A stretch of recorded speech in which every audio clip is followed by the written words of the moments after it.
কবিতা ৩,০০০ টাকা। শুভেন্দু সরকার প্রতিশ্রুতি দিয়েছিল অন্নপূর্ণা ভাণ্ডার, প্রতি মাসে পুরুষ বাদ ৩,০০০ টাকা ঢুকবে মেয়েদের কাছে। ধনী গরিব নাই, টাকা পাবে সব মহিলাই। 17/8 বেলা 10টার পর 1,35,00,000 মেয়ে 3,000 টাকা পাবে সব মহিলা আগে।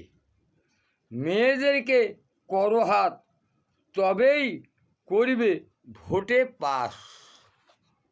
টাকার কি দাম, ঘরে ঘরে শুভেন্দু সরকারের নাম।